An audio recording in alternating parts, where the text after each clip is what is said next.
पश्चिम बंगाल में मतदाता सूची से अवैध और फर्जी मतदाताओं को हटाने के लिए चुनाव आयोग ने बड़ा कदम उठाया है। चुनाव आयोग ने राज्य की सभी 294 विधानसभा सीटों के लिए केंद्र सरकार के कर्मचारियों को प्रतिनियुक्ति पर भेजते हुए माइक्रो ऑब्जर्वर नियुक्त किए हैं, जो बीएलओ द्वारा अपलोड किए गए इन्यूमरेशन फॉर्म की जांच, जन्म मृत्यु पंजीकरण से आंकड़ों का मिलान, सुनवाई नोटिस वाले मतदाताओं की सत्यापन प्रक्रिया, दावे आपत्तियों के दस्तावेजों की जांच और पूरी सुनवाई प्रक्रिया की निगरानी करेंगे। मसौदा मतदाता सूची में शामिल 7 करोड़ 8 लाख नामों में से लगभग 31 लाख अनमैप्ड मतदाताओं को सुनवाई नोटिस भेजे जाएंगे, जबकि 1 करोड़ 36 लाख संदिग्ध मतदाताओं की पहचान एआई तकनीक से की जा रही है, जिनके दस्तावेजों की कड़ी जांच होगी।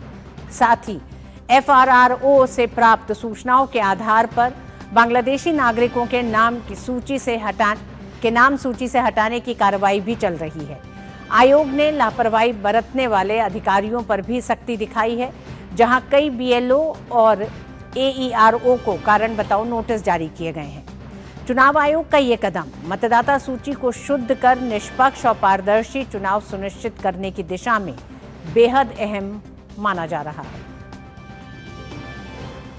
इस पूरी खबर पर सौरभ दत्ता हमारे साथ जुड़ रहे हैं। चुनाव आयोग ने सभी सीटों के लिए पश्चिम बंगाल की 294 विधानसभा सीटों के लिए माइक्रो ऑब्जर्वर नियुक्त किए हैं। चुनाव आयोग ने इन सीटों के लिए माइक्रो ऑब्जर्वर नियुक्त किए हैं, उसके पीछे के कारण है कि एक बार फिर जो जानकारियां सामने आई हैं, अवैध फर्जी मतदाताओं पर सख्ती बरतते हुए पारदर्शी तरीके से निष्पक्ष एक तरह से एक शुद्ध मतदाता सूची को जारी करना मकसद है, जिसे लेके सभी सीटों पर माइक्रो ऑब्जर्वर नियुक्त किए हैं।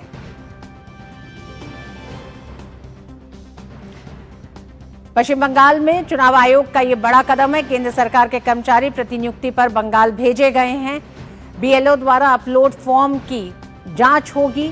माइक्रो ऑब्जर्वर्स 294 सीटों पर जो जानकारी प्राप्त हुई है अभी तक, इन्यूमरेशन फॉर्म की एक तरह से जांच एक बार फिर होगी। जन्म मृत्यु प्रमाण पत्र से लेकर तमाम तथ्यों पर एक बार फिर से जांच होगी। सौरभ हमारे साथ जुड़ गए हैं। सौरभ, बड़ा कारण क्या है माइक्रो ऑब्जर्वर्स को नियुक्त करने का? पारदर्शी शुद्ध मतदाता सूची या फिर कुछ और शिकायतें सामने आई हैं जो अभी तक की इन्यूमरेशन फॉर्म सामने आए हैं उसे लेकर? रितु जी, देखिए 7 करोड़ 8 लाख लोगों का नाम ड्राफ्ट रोल में आया है और इस 7 करोड़ 8 लाख लोगों में 31 लाख अनमैप्ड है और 1 करोड़ 66 लाख है, यानी कुल मिलाकर 1 करोड़ 66 लाख को लेके अभी भी निर्वाचन कमीशन संदिग्ध है।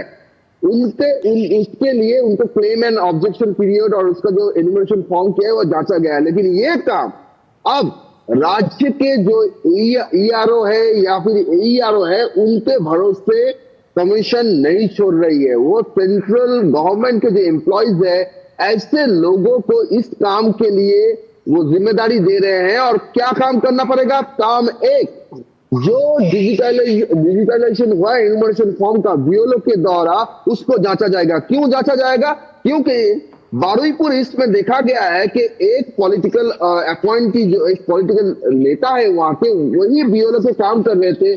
कमीशन ने कहा आप उनको हटवा दीजिए, लेकिन उसके बाद भी वो नहीं हटे, जिसके चलते 4 आदमियों को कमीशन ने सुकॉस किया है, जिसमें एईआरओ भी शामिल है। और क्या कारण है?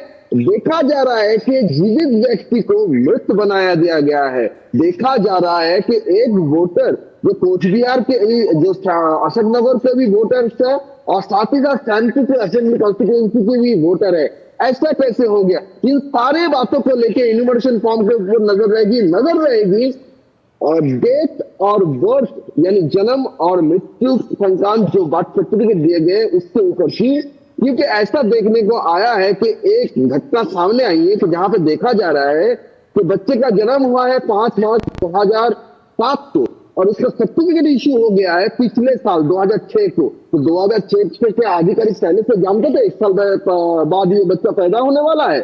तो ये सारी बातें हैं और इसके साथ साथ जो सुनवाई होगी, जो हियरिंग होगी, उसमें भी ये माइक्रो ऑब्जर्वर नजरदारी करेंगे कि किस तरह से ये सुनवाई हो रही है, क्योंकि यहाँ की गवर्नमेंट ममता सरकार ने कहा है कि आप लोग हियरिंग में जाइए, जिन लोगों को क्लेम्स एंड ऑब्जेक्शन का नोटिस मिला है वो लोग सरकार की तरफ से मे आई हेल्प यू एक कैंप आयोजित किया गया है, और उसमें जाइए और उसमें जाके आप कहिए आपके पास क्या दस्तावेज नहीं है, सरकारी आला उनको मदद करेंगे कि कैसे उनको ये दस्तावेज मिलेगा। अब सवाल ये है, जो पिछले एक महीने में इन्फॉर्मेशन जब एसआईआर का इन्फॉर्मेशन फॉर्म बता और पिछले दिनों से जो दस्तावेज उनके पास नहीं था, अब कैसे वो दस्तावेज वो हासिल करते हैं। तो इसके लिए भी माइक्रो ऑब्जर्वर वो जो सारे डेटा जो दिए जाएंगे, वो जो सारे डॉक्यूमेंट्स दिए जाएंगे, वो सारी डॉक्यूमेंट्स की बारीकी से वो जांच करेगी।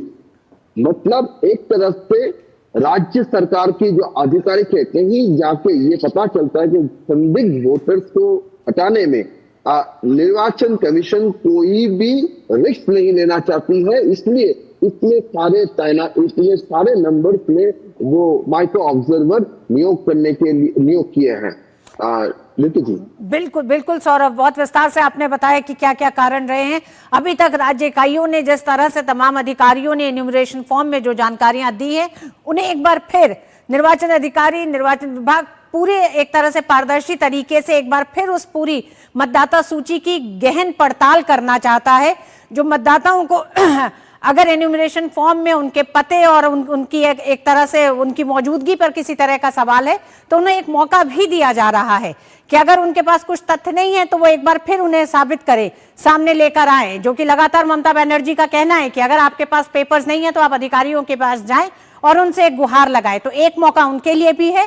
वहीं दूसरी तरफ चुनाव आयोग, निर्वाचन अधिकारी ये चाहते हैं कि हर तरह से इसकी जांच पड़ताल हो, एक शुद्ध और पारदर्शी तरीके से मतदाता सूची पश्चिम बंगाल की सामने आए। बहुत बहुत धन्यवाद सौरभ पूरी जानकारी के लिए। वक्त एक छोटे से ब्रेक का।